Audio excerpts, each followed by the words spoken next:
Welcome to Chapter 6, Entrepreneurship and Starting a Small Business. So in this chapter, we're going to be talking about starting a small business and the steps necessary to start a small business. I know a lot of you probably think, hey, it'd be great to own your own small business. Well, there's a lot of pros and there's a lot of cons.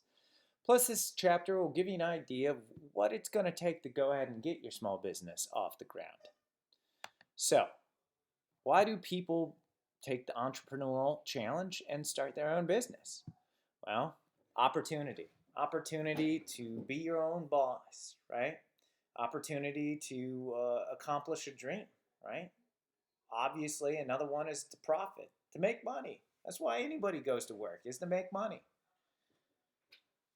Freedom, independence, that's another reason why people become entrepreneurs, because planning your own schedule, all this, just keep in mind that this, there is some freedom, but a lot of times it relies on you. You need to get the job done. So often this idea is backfires and you end up working more than you would if you were working a regular 9 to 5 job.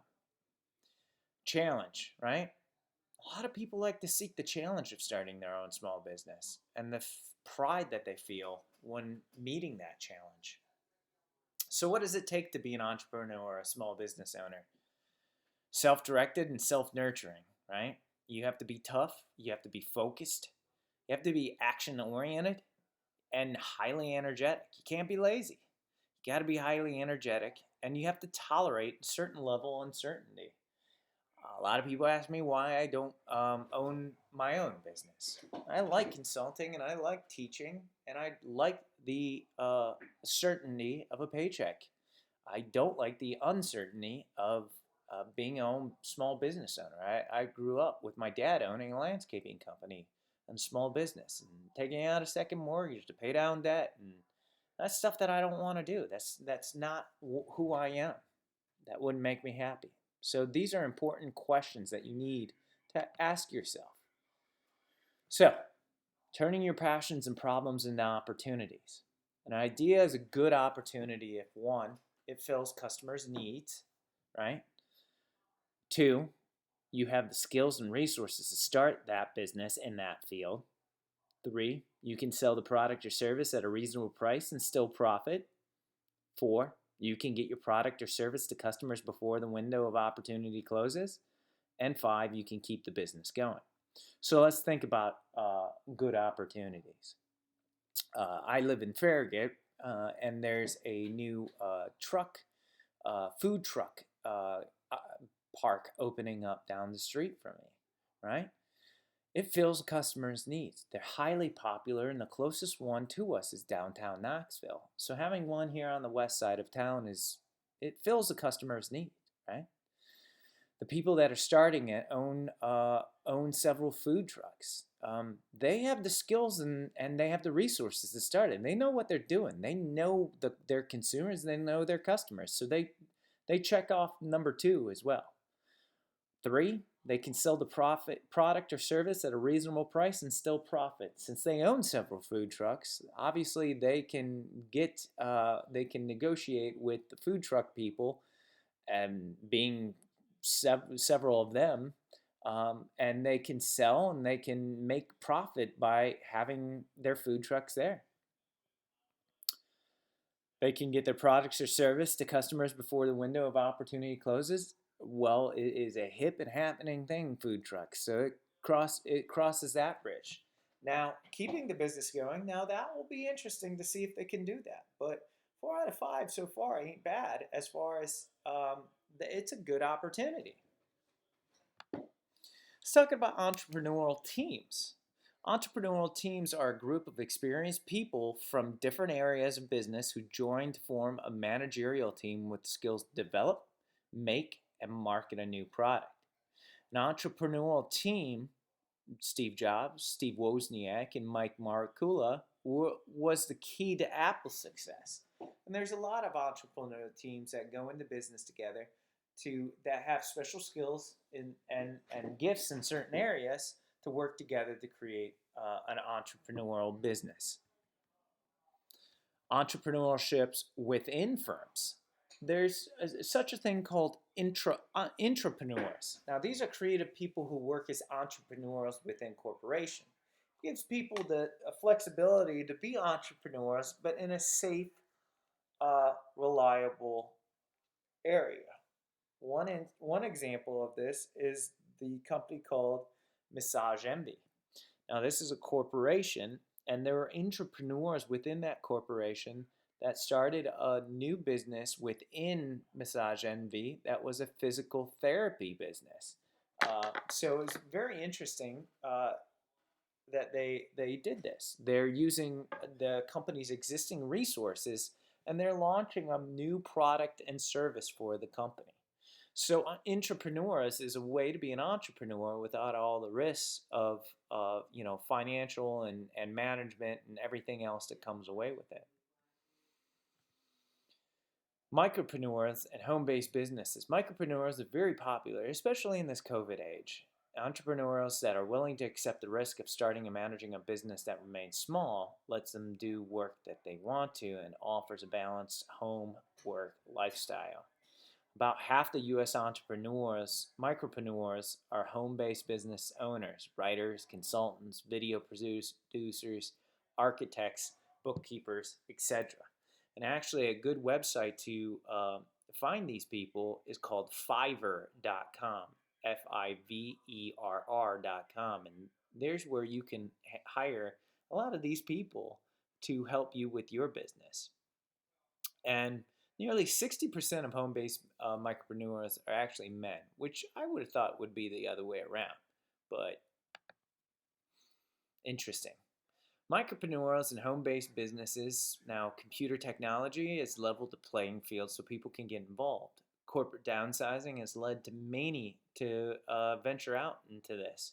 And social attitudes have changed towards this line of business. Back in the 70s and 80s, if you worked for yourself as a home based business, people would look down on you. Nowadays, people don't look down on you for that. New tax laws have loosened restrictions on deducting expenses for home offices too, so there's a lot of benefits to doing that.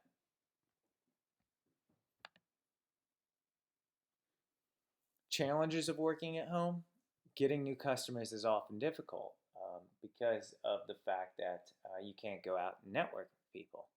Managing your time requires self-discipline. Government ordinances may restrict your business, and homeowners insurance may not cover business-related claims. Online sales reached over $381 billion in 2016, about 8% of retail sales, and it's only gone up since. In fact, this year we're on estimate to have over 500 billion online sales. So, encouraging entrepreneurship. What can government do? Well, one of the things that they did was pass the Immigration Act with a category of investor visas. This encourages entrepreneurs to come to the U.S.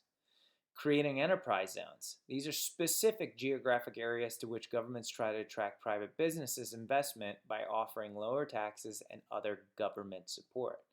Does this sound familiar to you? Well, if you notice, we actually have one of these enterprise zones and incubators, which are centers that offer new businesses low-cost offices with basic business services.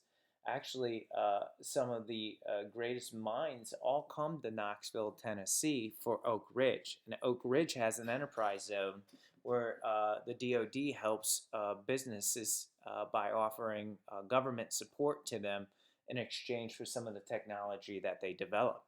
Incubators are often found in downtown areas, and they're often referred to as small business incubators. And some community colleges even have incubators that offer offices and low-cost basic business services.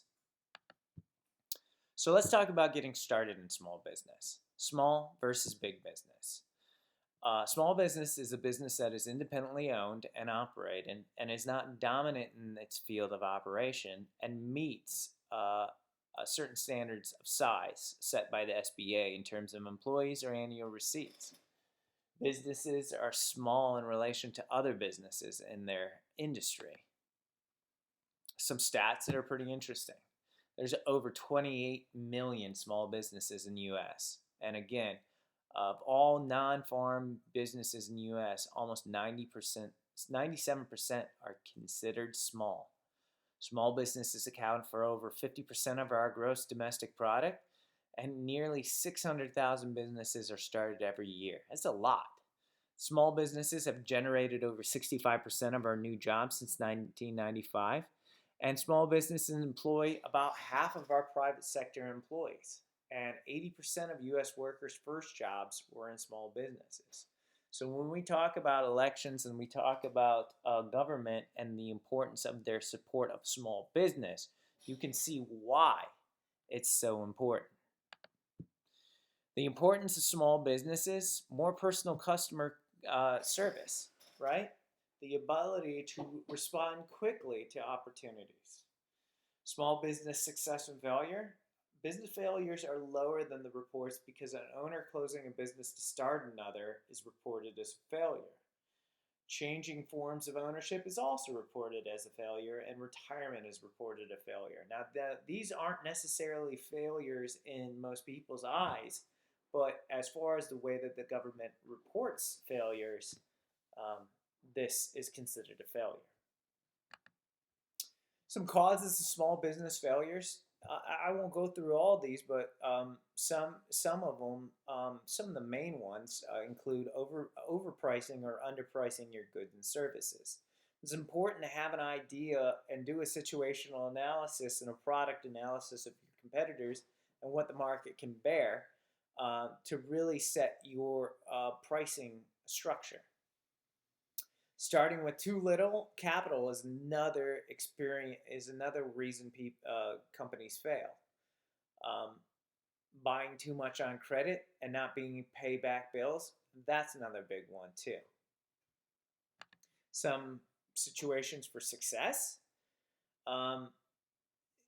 Getting in an industry where there's a lot of personal attention needed and your small business can provide that, like tailors or salons. Right? Sales and profit margins aren't large enough to appeal to a large firm like a novelty shop or a landscaping company, right? These are some factors that increase the chances of success. So, what can you do to help your small business succeed? Well, one of the best things you can do is learn from others. Investigate your local colleges for classes on small business and entrepreneurship.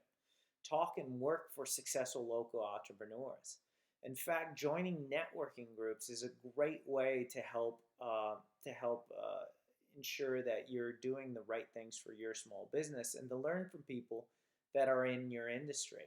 Often these type of networking groups offer free advice from people because you're not competing usually directly with them. Get some experience. Work for a small business similar to the one that you want to. That's my best piece of advice. Go to work for a small business to learn. And maybe start it at first as part-time. Serve a small niche and provide a small number of services to see if it truly is a profitable business. The other opportunity is to take over a successful firm. Study as an apprentice, keep on the owner, and learn as much as possible, and then eventually, have the owner step down and take over it.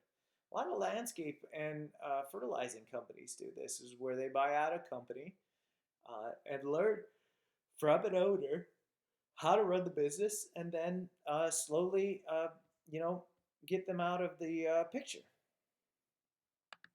Some major business functions of managing a small business: the planning, financing, customer relations, employee relations, and keeping records. And often, you're best served if you don't know as much about these 5 areas, to have help in each of these 5 areas and hire a consultant that can help guide you in each of these areas. So let's look at each one of these a little bit closer. So planning. A business plan is a detailed written statement that describes the nature of the business, the target market, the advantages the business will have in relation to the competition, and the resources and qualifications of the owner. The business plan also forces potential owners to be specific about what they will offer, and it's mandatory when talking to banks or investors to invest and to gain capital in your business. Often think about Shark Tank. Shark Tank is a TV show where they go over their business plan, and sharks or investors put money into the ones that they think can do well. A good tips for writing a good business plan. A good plan takes a long time to prepare, and there's many resources out there to help write a good business plan. In fact, Knoxville's Small Business Incubator downtown will help you prepare one. A good executive summary, which is the introduction to the plan, catches somebody's interest and tempts potential investors to read on. Getting the plan into the right hands is almost as important as getting the right information on it. If you don't get it to the people that truly can help you, there's really no need to distribute it anywhere else. So let's move on to financing. Financing your small businesses. Here's some potential sources of capital for your small business. Personal savings, although I don't highly recommend draining your personal savings. Your family, business associates, banks and finance institutions, government agencies look for government loans, and angel investors. Finally, venture capitalists. These are individuals or companies that invest in new businesses in exchange for partial ownership of those businesses. And there's a lot of venture capitalists out there that are looking for investor opportunities to help develop businesses, much like Shark Tank. Shark Tank is a collection of venture capitalists. Community development financial institutions also are available. CDFIs are playing a big role in economic recovery. Knoxville has a CDFI. Only 1% of loans were not paid back in the last 30 years. So it is quite a good program, and they help you along the way because they provide business counseling as well as loans. So that's why they have such a good payback rate, because of the fact that they help you along the way. So that is something that I'd look into. Also, the Small Business Administration is a government agency that advises and assists small businesses by providing management training and financial advice. The SBA started a microloan program in '91 that provides very small loans to small business owners. And the program judges worthiness based on the borrower's integrity and the soundness of their business plan and ideas. So that's a good idea. A small business investment company is a program through which the private investment companies licensed by the SBA lend money to small businesses. An SBIC must maintain a minimum of $5 million in capital and can borrow up to $2 million from the SBA for each dollar of capital it has. So SBICs are able to identify a business's trouble spots early, giving entrepreneurs advice, and in some cases, rescheduling loan payments. Small business development centers are funded jointly by the federal government and individual states. SBDCs are able to evaluate the feasibility of your idea, develop your business plan, and compete your funding application for no charge. And there's the following are types of financial assistance SBA may provide your business: guaranteed loans, microloans, Export Express, helping you with exporting, Community Adjustment Investment Programs, or CAIPs, pollution control loans, 504 Certified Development Company loans, and CAP line loans. These are some of the types of financial assistance that they can offer. So, managing a small business. You got to know your customers. A market is people with unsatisfied wants and needs who have both resources and the willingness to buy. Set out to fill the market's needs by offering top quality and great service at a fair price. One of the great advantages of small business is the ability to know your market and quickly adapt to market needs. And this is one of the advantages of a small business, knowing your customers and adapting. Manage your employees well. Hire, train, and motivate your employees. And this is critical. Employees of small companies are often more satisfied with their jobs because they feel challenged and respected, and they feel important too. Entrepreneurs best serve themselves in business if they recruit and groom employees for management positions. So don't just hire somebody to work in your small business. Let them grow. Let them grow within your small business. Keeping records is an important aspect of running a small business too. A good accountant can help in deciding whether to buy or lease equipment, own or rent a building, help you tax plan, forecast your financials, choose sources of financing and give advice, and write requests for government funds. When you're looking for help for your small business, owners need outside consulting advice early in the process. Small and medium-sized firms cannot afford to hire experts as an employee, but a competent lawyer can help with leases, contracts, partnership agreements, and protect you against liabilities. Marketing decisions need to be made long before introducing a product or opening a store. And a marketing research study can help you determine where to locate your business, whom to select as your target and secondary market, and what is an effective strategy for reaching said markets. Managing a small business, looking for help, continued. A commercial loan officer can help you with designing an acceptable business plan, giving you financial advice, and even lending you money. Whereas an insurance agent can help you know the risks associated with your business, how to cover your business, and prevent risks with safety devices. Service Corps of Retired Executives, SCORE. These are more than 11,000 volunteers from industry, trade associations, and educational facilities who counsel small businesses at no cost. And they can serve as mentors to you. Finally, going global. Small and medium-sized businesses accounted for 99% of the recent export growth. Advantages of global trade for small businesses. Overseas buyers enjoy dealing with individuals overseas. Small companies can usually begin shipping much faster than big companies, and they can provide a wide variety of suppliers. They could give more personal service and attention to companies too.